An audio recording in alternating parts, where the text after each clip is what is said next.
नमस्कार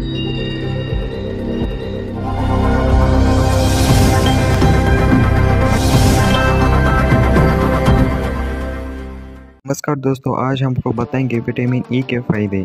आपने vitamin E के बारे में कई बार सुना होगा और पढ़ा भी होगा।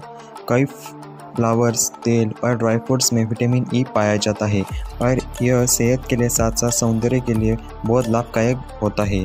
खासतौर पर सोयाबीन, जैतून, तिल के तेल, सूरजमुखी, पालक, एलोवेरा, शतावरी के अलावा कई चीज़ों में विटामिन ई की मात्रा मौजूद होती है। आइए जानते हैं विटामिन ए के ऐसे सब कुछ लाभ। बेहतरीन क्लींजर।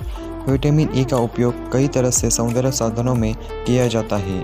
इसका अहम कारण है कि यह बेहतरीन क्लींजर है जो त्वचा को सभी परतों पर जख्मी, गंदगी और मूर्त कोशियों को सफाई करने में सहायक होता है।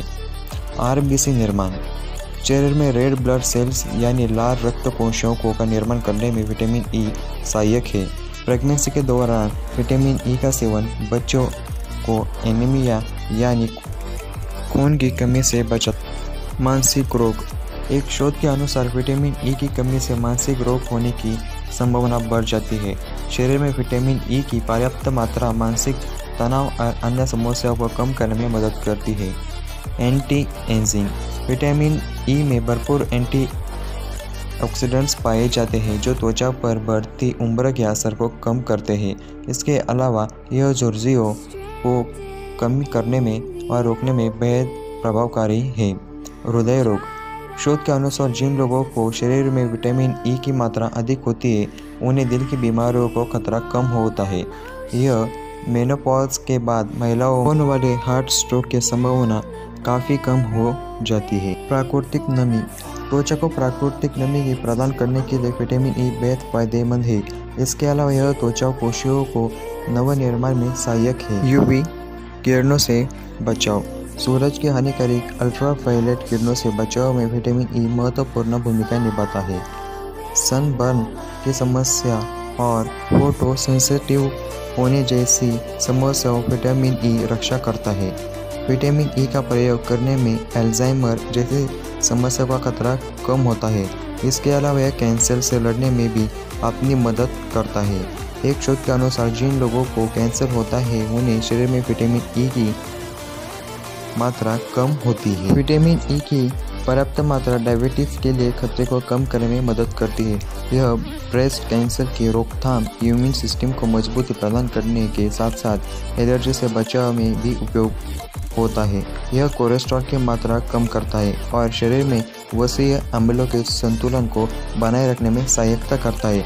इसके साथ ही यह स्टेरॉइड और पिट्यूटरी ग्रंथि के कार्य में वाले अवरोध रोकता है।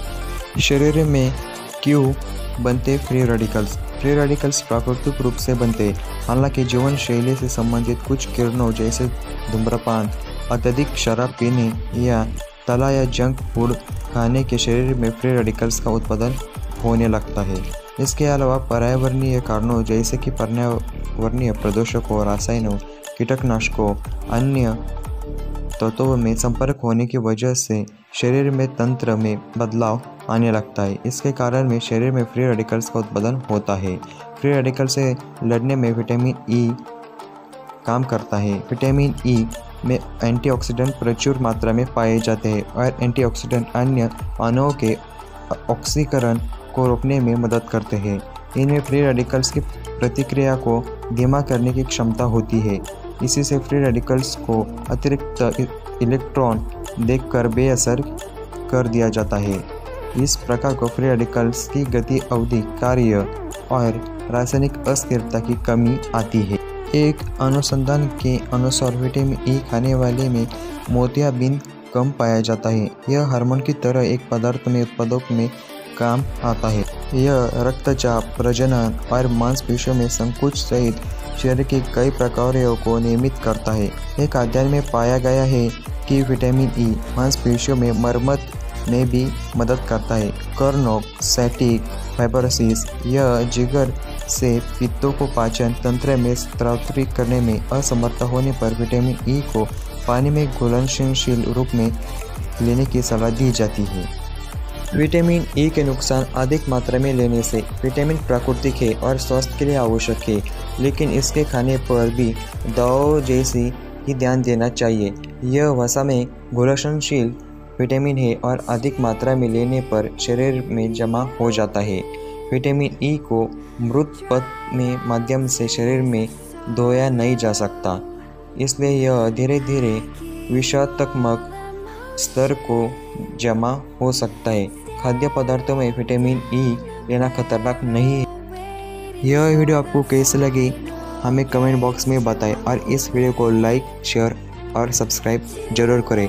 और आपके कुछ सवाल होंगे तो आप कमेंट बॉक्स में पूछ सकते हैं और उसके हम जवाब देने की पूरी कोशिश करेंगे। Thanks. Can anybody out there hear me?